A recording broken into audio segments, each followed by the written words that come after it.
कि देश में लोकसभा चुनाव होने का समय अब बहुत नजदीक आ गया है, जिसके चलते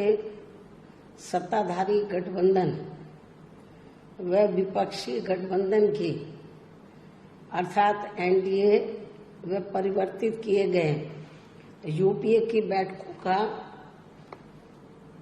भी काफी दौर चल रहा है। हालांकि इस मामले में हमारी पार्टी भी कोई पीछे नहीं है, बल्कि इन चुनावों की तैयारी को लेकर पिछले कुछ समय से पूरे देश में पार्टी की छोटी छोटी बैठकें व बंद जगह पर कैडर कैंप आदि लेने का भी कार्य काफी युद्ध स्तर पर चल रहा है। और इतना ही नहीं, बल्कि अब एक तरफ सत्ता पक्ष का एनडीए अपनी फिर से पूर्ण बहुमत की सरकार बनाने के लिए अपनी दलीलें दे रहा है, तो वहीं दूसरी तरफ विपक्षी गठबंधन यहाँ सत्ताधारी एनडीए गठबंधन को इस बार चुनाव में मात देने के लिए उनकी नीतियों व कार्यशैली आदि का काफी विरोध कर रहा है, जिसमें बीएसपी भी कोई पीछे नहीं है। जबकि सत्ताधारी पार्टी व विपक्षी पार्टियों के बने गठबंधन के बारे में सच्चाई तो ये है कि यहाँ वर्तमान में विपक्षी गठबंधन के प्रमुख दल कांग्रेस पार्टी ने आजादी के बाद शुरू में केंद्र व अधिकांश राज्यों में भी अपने लंबे अरसे तक रहे शासनकाल के दौरान अपनी हीन व जातिवादी एवं पूंजीवादी मानसिकता को त्याग कर यदि देश में आम जनहित में तथा कमजोर वर्गों के हितों में भी पूरी ईमानदारी से कार्य किया होता और विशेषकर कमजोर वर्गों के हित व कल्याण के मामले में परम पूज्य बाबा साहब डॉक्टर भीमराव अम्बेडकर की सलाह को भी मान लिया होता, तो फिर ना तो बाबा साहब को अपने कानूनी मंत्री पद से उस समय इस्तीफा देना पड़ता तथा ना ही आगे चलकर कांग्रेस पार्टी को केंद्र व अधिकांश राज्यों की भी सत्ता से बाहर होना पड़ता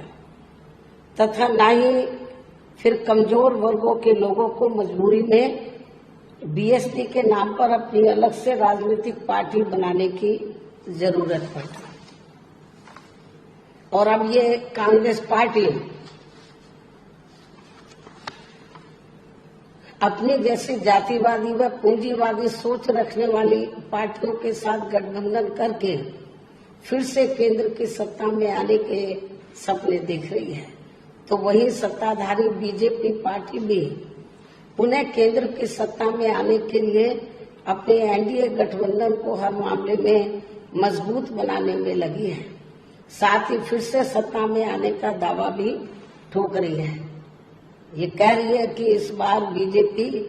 और उनका गठबंधन 300 से ज्यादा सीटें लाएगा, इसका भी दावा ठोक रही है, जिनकी कथनी व करनी में कांग्रेस पार्टी की तरह ही कोई खास अंतर नजर नहीं आता है। कहने का तात्पर्य ये है कि अब ये दोनों बड़े गठबंधन यानी कि एनडीए व परिवर्तित किए गए यूपीए केंद्र की सत्ता में आने के लिए अपने अपने दावे ठोक रहे हैं,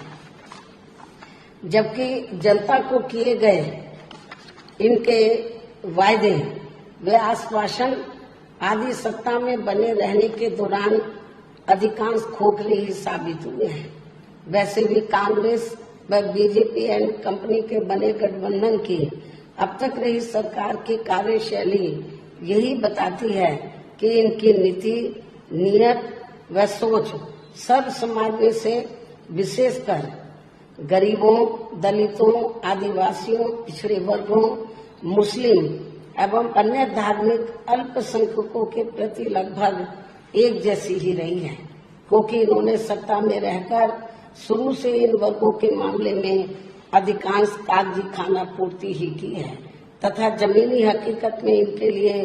कोई ठोस कार्य नहीं किए हैं। लेकिन जब ये लोग सत्ता से बाहर हो जाते हैं तो तब फिर वे अपने वोट की खातिर इनके हितों में काफी लंबी चौड़ी बातें करते हैं। जैसे कांग्रेस पार्टी का गरीबी हटाओ का व बीजेपी का हर गरीब के खाते में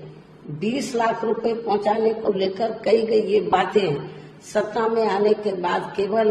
हवाई व खोखली ही साबित होकर रह गई हैं, जिसकी खास वजह से ही बीएसपी ने सत्ताधारी गठबंधन व विपक्षी गठबंधन से ज्यादातर अपनी दूरी ही बना के रखी है। ऐसी स्थिति में अब इन वर्गों के लोगों को यानी कि कमजोर वर्गों के लोगों को आपसी भाईचारे के आधार पर वे अपना अकेले ही मजबूत गठबंधन बना के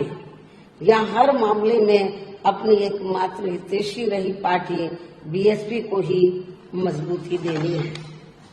तथा जिससे फिर यहाँ कोई भी गठबंधन केंद्र व राज्यों की भी सत्ता में पूरी मजबूती के साथ आसीन न हो सके तथा इसके स्थान पर फिर इनकी मजबूत नहीं बल्कि मजबूर सरकार ही बनेगी। हमारी पार्टी का ये पूरा प्रयास होना चाहिए ताकि बीएसपी